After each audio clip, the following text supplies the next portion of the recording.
Me llamo Brisa Morales. Tengo 67 años. La mayoría de las mañanas en mi pequeño departamento, cerca de la bahía de Acapulco, empezaban igual un paso lento hasta la cocina. La tetera canturreando, el silencio recordándome que ya nadie más vivía aquí, desde que me jubilé del distrito escolar el año pasado. La quietud pesaba todavía más. Llenaba mis días con voluntariado y caminatas largas, pero nada suavizaba el hueco donde antes estaba mi hija. 5 años sin escuchar la voz de Camila, 5 años desde esa discusión terrible que terminó con ella azotando la puerta y diciéndome que necesitaba espacio.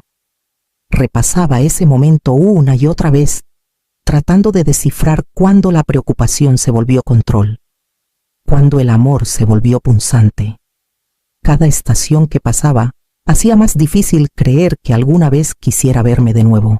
Esa mañana de viernes, el teléfono sonó mientras untaba mantequilla en el pan. Un sonido común en una cocina común. Pero algo en mi pecho se apretó. Contesté sin mirar la pantalla. Mamá.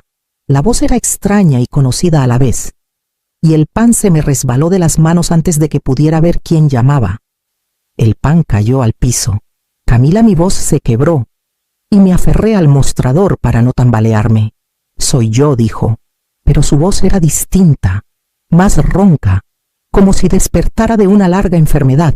Sonaba agotada, como si los últimos 5 años la hubieran envejecido más allá de sus 37. Me preguntaba si podrías venir a cenar este sábado. Solo familia, solo nosotras. Cerré los ojos y dejé que las palabras se asentaran. Por un instante no pude hablar. Todas las disculpas que había ensayado durante años se me enredaron en la lengua. Sí, suspiré al fin. Claro que voy. Había pequeñas pausas en su tono. Silencios que debieron hacerme preguntar más. En lugar de eso, me aferré a la oportunidad que me ofrecía, un segundo comienzo. Una puerta abriéndose después de tanto tiempo cerrada. Cuando colgó, me quedé sola en la cocina, temblando. Saqué los platos buenos, los que siempre le encantaban, y los puse sobre el mostrador como preparándome para algo suave, algo sanador. Al día siguiente, ya estaba metiendo regalos en la cajuela del coche y ensayando lo que le diría al verla de nuevo.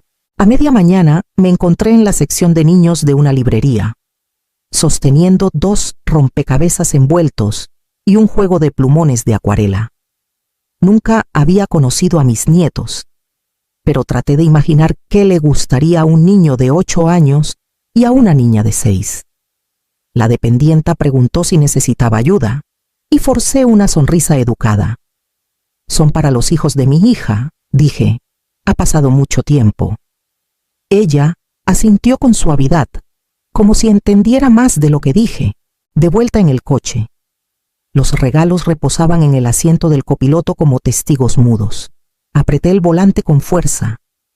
La última conversación con Camila se repetía en mi cabeza como siempre su voz cortante de frustración, la mía enredada en miedo. Le había dicho que no confiaba en Tomás.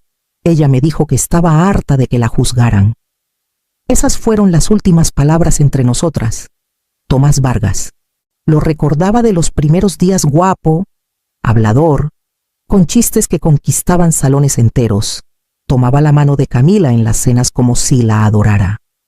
Pero ya entonces noté las pequeñas pausas cuando ella buscaba permiso para hablar. Intenté plantear mis preocupaciones con tacto. Ella dijo que me lo imaginaba. La salida de la Ciudad de México empezó con calles conocidas y tráfico constante, pero cuanto más avanzaba, más callado se volvía el mundo. Las casas se espaciaban entre pinos largos y terrenos abiertos. Mis dedos se cerraron otra vez alrededor del volante. Algo en el silencio me oprimía el pecho. Susurré en voz alta, como si Camila pudiera oírme. Debí escuchar mejor. Debí encontrar otra forma de llegar a ti. Una camioneta se coló detrás de mí y luego desapareció por un camino lateral. El aire se enfrió. Subí la ventana y me recordé que la reconciliación requería valor. Esta era la oportunidad que había deseado durante 5 largos años. Ensayé las palabras que planeaba decir, cosas simples, sinceras, Lo siento. Te extrañé. Estoy lista cuando tú lo estés. La carretera serpenteaba hacia Cuernavaca, entre árboles altos. Mi corazón latía más rápido, más pesado, como si intentara advertirme de algo que aún no podía nombrar. Seguí manejando, eligiendo la esperanza sobre el miedo, aunque el silencio a mi alrededor parecía profundizarse. El camino de entrada estaba demasiado callado cuando llegué. Camila me había dicho que los niños eran puro alboroto, siempre corriendo por los pasillos, siempre cantando, pero la casa estaba quieta, cortinas cerradas, sin pasos, sin voces. Bajé del coche con las bolsas de regalos y cerré la puerta con suavidad, aguzando el oído por cualquier señal de vida dentro. Nada. Me acomodé el abrigo y caminé hacia los escalones. Camila llamé bajito, más por costumbre que por esperanza. Mi voz rebotó en la fachada sin respuesta. Lo intenté de nuevo, más fuerte. Cariño, soy mamá. Aún nada. Di otro paso, aferrándome al pasamanos para calmar el temblor que subía por mis dedos. Justo entonces, un movimiento me llamó la atención a alguien doblando la esquina de la casa a toda velocidad. Un hombre, delgado, cabello oscuro con hilos grises. Lo reconocí tras un instante de incredulidad. Rafael Ortiz, el jardinero que Camila mencionó alguna vez de pasada, normalmente cortés y firme, pero ahora su urgencia era palpable. Corría como si escapara de un incendio. Señora Morales. Su voz se quebró al acercarse. «Pare, pare ahí mismo». Me quedé helada en el escalón, abrazando las bolsas contra el pecho. Llegó jadeando, ojos desorbitados, y me tomó del brazo con ambas manos. «No entre», jadeó. «Váyase ya, por favor». El pánico en él era tan agudo que sentí un golpe físico. «Rafael, ¿qué pasa? ¿Dónde está mi hija?» Mi voz tembló a pesar de mis esfuerzos por mantenerla firme. Seguía mirando por encima del hombro hacia la casa. «No puede estar aquí. Hoy no. Algo anda mal adentro», escuché. Se detuvo, tragando saliva. «Se lo explico después, pero váyase. Ahora vine a cenar», susurré, mi voz temblando mientras su pánico se me contagiaba. Camila me invitó. Hablé con ella ayer. El agarre de Rafael se apretó. Esa no era ella. Mi garganta se cerró. ¿Cómo que no era ella? ¿Quién me llamó? Su expresión se torció con algo parecido a la culpa. «Por favor, señora Morales, se lo suplico, suba al coche, cierre las puertas, no se acerque a esa casa». El temblor de mis manos se extendió a los brazos. Dejé que me guiara hacia atrás por los escalones. Mis piernas se sentían de madera, mi respiración entrecortada. Rafael miró una última vez hacia las ventanas mudas y me empujó suavemente. «Váyase». Tropecé hasta el coche. Tiré los regalos en el asiento del copiloto y cerré la puerta con dedos temblorosos. No encendí el motor. No podía moverme. Solo podía mirar la casa y preguntarme qué clase de terror hacía gritar a un hombre adulto a una desconocida. Me quedé sentada al volante con las manos apretadas, mirando por el parabrisas la casa que debería estar llena de la voz de mi hija. Rafael caminaba de un lado a otro por el porche, espiando por cada ventana como si esperara que algo saltara. Cada pocos segundos murmuraba: «Algo anda mal adentro». Debí volver a llamar. Debí insistir más. Bajé un poco la ventana. «Rafael, dime qué escuchaste». Sacudió la cabeza con brusquedad. «Ahora no. Quédese en el coche. No se mueva».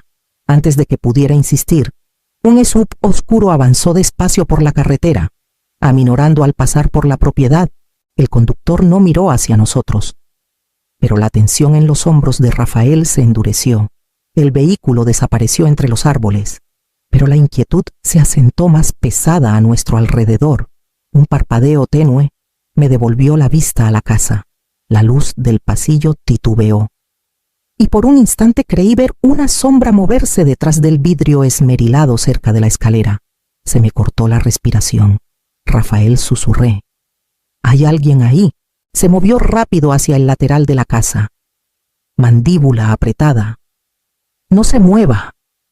pase lo que pase, no se acerque a esa puerta. Mi corazón latía con dolor. Una parte de mí quería correr adentro y gritar el nombre de Camila. Otra me decía que arrancara y huyera lo más rápido posible. Me quedé congelada, dividida entre el miedo y el pensamiento insoportable de que mi hija estuviera al otro lado de esas paredes, esperándome. El parpadeo del pasillo apenas se había apagado cuando 2 autos sin identificación entraron al camino, sin sirenas, solo autoridad silenciosa. Rafael retrocedió rápido, alzando las manos para mostrar que no era amenaza.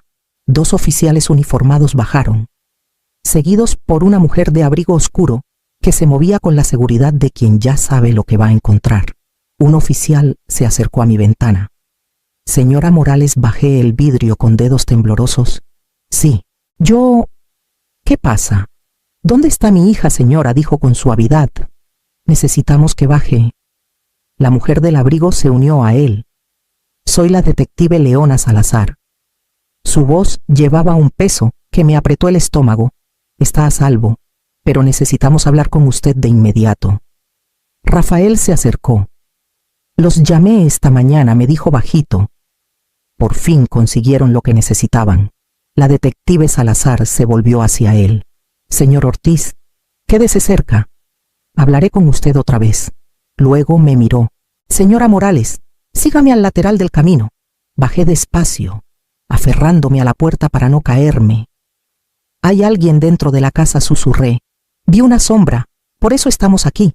Miró hacia el porche, donde más oficiales tomaban posiciones. Señora Morales, ¿a qué hora recibió la invitación para venir hoy? Ayer por la mañana, dije. Camila me llamó. Sonaba mayor, cansada. La detective Salazar exhaló por la nariz, sin sorpresa. Señora Morales, su hija lleva 9 días desaparecida. El suelo se movió bajo mis pies. Desaparecida no. No. Ella me llamó. Me dijo que viniera a cenar. Esa llamada no vino de su hija, dijo Salazar con firmeza. Rastreamos un número desechable conectado a investigaciones en curso. Mi garganta se cerró. Investigaciones. El esposo de Camila, Tomás Vargas, está bajo escrutinio activo. Dijo, fraude, coacción, sospechas de violencia doméstica y ahora la desaparición de su hija. Tenemos razones para creer que él la atrajo aquí hoy. Las palabras cayeron como piedras. ¿Por qué querría que viniera la detective Salazar? Intercambió una mirada significativa con otro oficial. Aún lo estamos determinando, señora, pero sea cual sea la razón, no era para cenar. Detrás de ella, más vehículos sin identificación entraron. Oficiales avanzaron hacia la casa con armas desenfundadas. Me llevé una mano al pecho. Si Camila no me había llamado, alguien más quería que estuviera en ese porche. Rafael se mantuvo a unos pasos del grupo de oficiales, frotándose las palmas contra los jeans como si quisiera borrar algo que nunca se iría. Cuando al fin me miró a los ojos, su voz era baja, áspera por el miedo. Señora Morales, debí decírselo a alguien antes. Me acerqué. Dímelo ahora, Rafael, por favor. Exhaló temblando. Durante meses, las cosas entre Camila y Tomás estaban feas. No feas normales, feas de verdad. Miró hacia la casa como si esperara que alguien irrumpiera. Los escuché. Gritos, muebles estrellándose. A veces ella salía al jardín fingiendo revisar las hortensias, pero le temblaban las manos. Mi pecho se apretó. ¿Por qué no me llamó? Sacudió la cabeza. Creo que quería protegerla. La detective Salazar intervino. Señor Ortiz, empiece por la semana pasada. Rafael tragó saliva. Hace 3 días encontré sangre en los azulejos cerca de los escalones traseros. No era sangre de cortarse con una rosa. Estaba embarrada, como si alguien la hubiera limpiado a las prisas. Y una lámpara adentro estaba hecha añicos. Mis rodillas flaquearon, pero Salazar me sostuvo con una mano en el brazo. Y esta mañana preguntó. Rafael parecía enfermo. Llegué antes del amanecer. Creí oír movimiento adentro. Luego vi a Tomás salir por la puerta lateral. Estaba raro, sudoroso. Miraba la casa como si esperara que explotara. Salazar se tensó. Explotar a Rafael asintió. Lo seguí un poco. Estaba manipulando la línea de gas del horno. Casi estoy seguro de que la abrió. Me tapé la boca. Dios mío. Llamé al 911, continuó Rafael. Pero dijeron que sin testigo o familiar confirmando, no podían entrar a la fuerza. Salazar me miró. Y cuando usted llegó, todo cambió. La voz de Rafael se quebró. Señora Morales, Camila intentaba escapar de él. Creo que escondió algo antes de desaparecer. La detective Salazar se inclinó sobre la pequeña mesa de la sala de juntas, deslizando una pila de documentos hacia mí. Su voz había perdido la calma medida de afuera. Ahora cargaba el peso de algo que hubiera preferido no decir. Señora Morales empezó. Por fin tenemos una imagen más clara de lo que Tomás hacía. Apoyé las manos planas en la mesa. Dígame. Creía que Camila había reunido pruebas contra él, dijo Salazar. Pruebas reales, suficientes para destruir cada mentira que había construido. Y necesitaba sacarlas a la luz. Lo miré fijo. ¿Y eso significa? ¿A mí? Sí, lo dijo sin dudar. La llamada que recibió, la voz que parecía la de su hija, vino de un teléfono desechable. Todas las torres, rastros y horarios apuntan a Tomás. Se me secó la boca. Entonces la voz no era ella, no dijo Salazar con suavidad. Era él imitando su tono, susurrando, respirando superficial, manteniendo las frases cortas para que no notara. Golpeó una de las hojas. También tenemos grabaciones de seguridad. Tomás salió de la propiedad temprano la mañana en que usted llegó, mucho antes de que nadie más estuviera programado para llegar. Junté las palmas hasta que me dolieron las articulaciones. Todo el calor se drenó de mi pecho, reemplazado por un frío lento y reptante. Quería que viniera, murmuré. Necesitaba que viniera. Contaba con ello, respondió Salazar. Sabía que no habían hablado en 5 años. Sabía que usted se aferraría a la menor señal de que ella la quería de vuelta. Usó esa esperanza para atraerla. Mi respiración tembló. Solo una vez. ¿Para lograr qué? Para ver si Camila había dejado algo. Salazar asintió hacia Rafael, que escuchaba desde la puerta. Su llegada lo obligó a retroceder antes de poder registrar todo. Eso nos dio causa probable para intervenir. Doblé los papeles con cuidado, aunque me temblaban las manos. Pensé que venía a arreglar las cosas, susurré. Pensé que hablaba con mi hija. La expresión de Salazar se suavizó. No era el blanco como temía, señora Morales, pero sí era el cebo. La sala pareció encogerse de pronto, el aire más pesado. Si yo había sido cebo, entonces Tomás sabía que ya no estaba cumpliendo mi papel, y aún andaba suelto. El radio de la detective Salazar crepitó, cortando el silencio por la mitad. La voz de un oficial salió, baja pero urgente. Movimiento en el bosque, lado este, cerca de la terraza trasera. Salazar se tensó. Señora Morales, levántese. La movemos ahora. 2 oficiales me flanquearon de inmediato, guiándome hacia el vehículo blindado estacionado cerca del camino. Mantuve los ojos en la línea de árboles. Las ramas se sacudían, demasiado deliberado para ser viento. Entonces lo vi.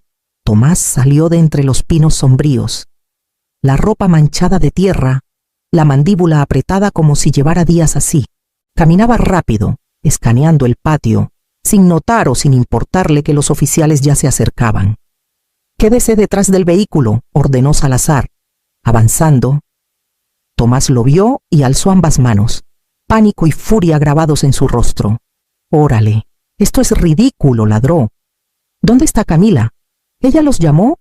Les contó su última novela, Salazar». No pestañeó. «Pare, manos donde las vea». Tomás ignoró la orden y siguió caminando. Se largó. «Ya lo ha hecho antes. Pregúntenle a su madre. Vive para el drama». Mi voz salió más fría de lo que esperaba. «Tú me llamaste. Fingiste ser ella». Se volvió bruscamente, entrecerrando los ojos como si apenas registrara que estaba ahí. Tú llegaste por tu cuenta. Yo no te obligué, y siempre metías las narices. Brisa. A Camila le daba coraje. Uno de los oficiales se acercó a su camioneta estacionada en la pendiente del patio. Detective, tenemos guantes con manchas frescas, un celular destrozado y herramientas para línea de gas. Salazar dio un paso más. Tomás Vargas queda detenido por sospechas de... Tomás giró y corrió hacia el bosque. ¡Pare!, gritó Salazar. Oficiales lo persiguieron. Lo vi tropezar con una rama caída y resbalar en el lodo.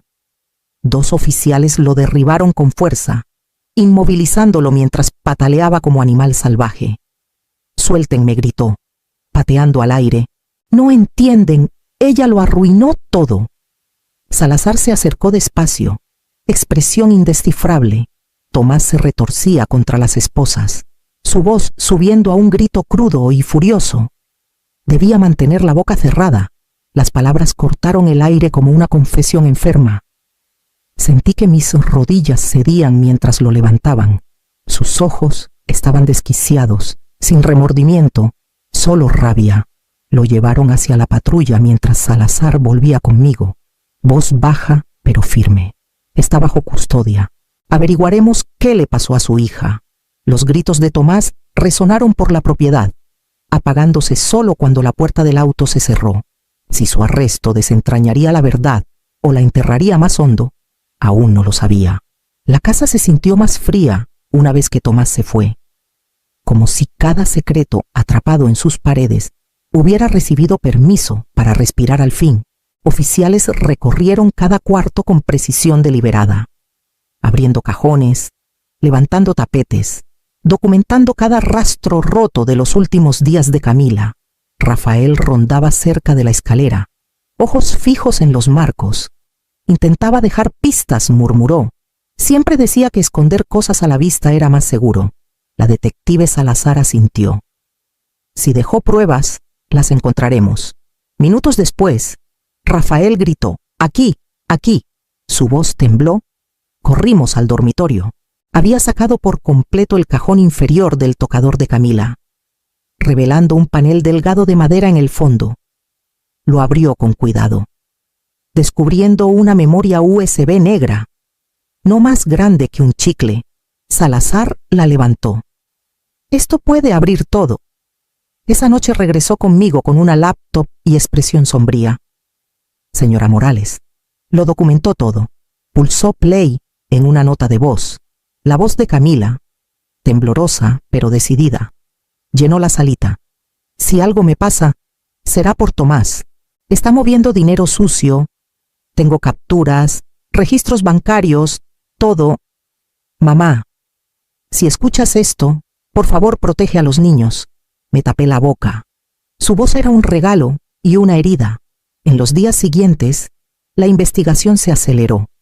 Los archivos en la memoria eran exhaustivos: transferencias bancarias, grabaciones de amenazas de Tomás, fotos de heridas que había ocultado.